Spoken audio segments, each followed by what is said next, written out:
Buenos días, mi nombre es Ariadna Velázquez y presentaré mi evidencia global que lleva como nombre Educación, Pobreza y Malestar Docente.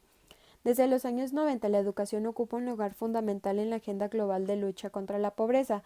Organismos internacionales, gobiernos nacionales, incluso organizaciones no gubernamentales, coinciden en señalar las virtudes de la intervención educativa para reducir el nivel de la pobreza de la población. Consecuentemente, se establecen metas, estrategias y propuestas de intervención que permiten incrementar el nivel educativo de los sectores pobres y por ello el nivel de formación general del conjunto de la población. Esta estrategia es la que supuestamente permitirá estimular el proceso de desarrollo de los países del sur y discriminar el nivel de desigualdad que exista a escala internacional. Evidentemente, la educación siempre ha tenido funciones que van más allá de los beneficios individuales de la escolarización. Las funciones sociales y económicas de la educación se encuentran en el propio origen de los sistemas educativos. Asimismo, no representa ninguna novedad afirmar que la educación es una intervención crucial para el desarrollo nacional desde que se formuló la teoría del capital humano en los años 70. Está ampliamente asumido que la educación es más inversión que consumo y existe un consenso internacional sobre los beneficios que genera la educación para elevar el nivel de productividad y el crecimiento económico nacional.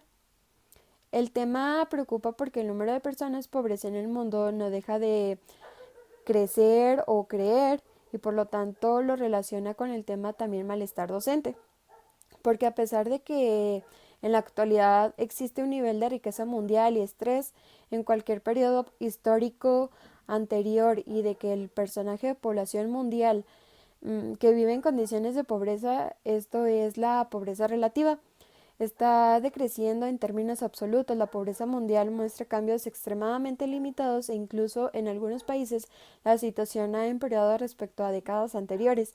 El objetivo, en primer lugar, pretende analizar el lugar que ocupan las relaciones entre educación, pobreza y malestar docente en la agenda global de desarrollo y sus opciones sobre el diseño de políticas educativas nacionales. Y empiezo esta descripción principalmente en la relación entre educación y pobreza. Está en movimiento constante, evoluciona y se transforma en función de diferentes configuraciones históricas. Varía en función de diferentes teorías, se modifica en función de diferentes agentes. Cada modelo de desarrollo en particular atribuye un papel específico a la educación, a la lucha contra la pobreza y a la relación entre ambas.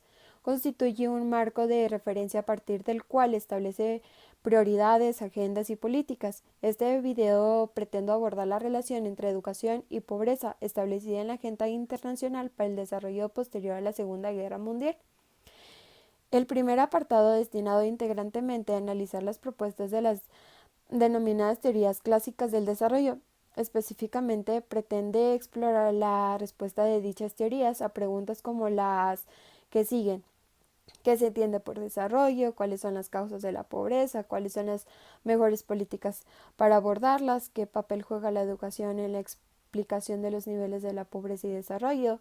La respuesta a estas y otras preguntas no solo constituyen la base para la planificación del desarrollo durante el periodo señalado, sino que además ofrecen una información esencial para comprender algunos de los discursos y prácticas actuales en el campo del desarrollo, la educación y la pobreza.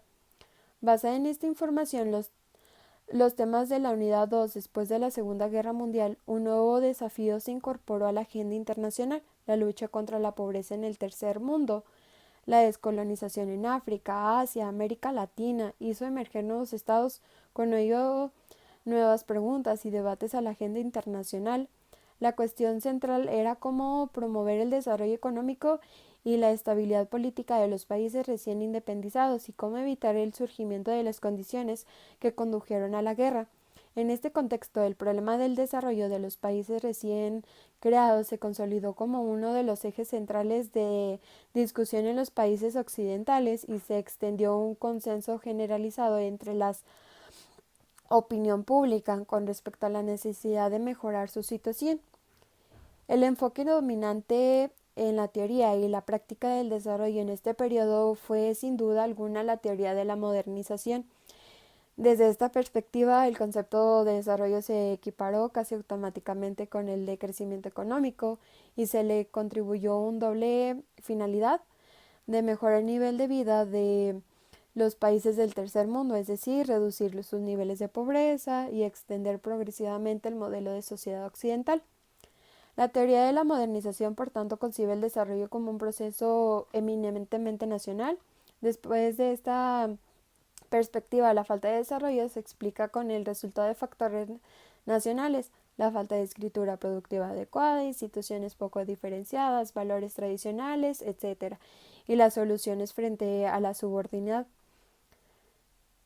En base a este concepto de desarrollo, la teoría de la modernización entiende y explica la pobreza como una consecuencia de fuerzas de los países del sur a los requisitos del proceso de modernización. Aparte de toda esta información de la relación de la pobreza con la escuela en el desarrollo inicial de un docente, pienso que tiene algo en común con el malestar docente, ya que gracias a estas tragedias sucedes. ¿Qué quiero decir con esto? Que presenta una amplia repercusión debido a varias razones. Afecta a la mayoría de los países europeos, el número de afectados es considerable y origina un perjuicio a la calidad de servicios educativos ofertado, produciendo consecuentemente individuales y organizacionales importantes. Al hablar de los factores que inducen a la aparición de los síntomas del malestar docente, es necesario atender tanto a las variables individuales y organizacionales. Dentro de esto menciona que las variables individuales es importante entender, ya que de este modo las mujeres docentes comparadas con los varones docentes presentan un menor nivel de estrés. Un ejemplo claro es la presión porque no parece que existan diferencias de género.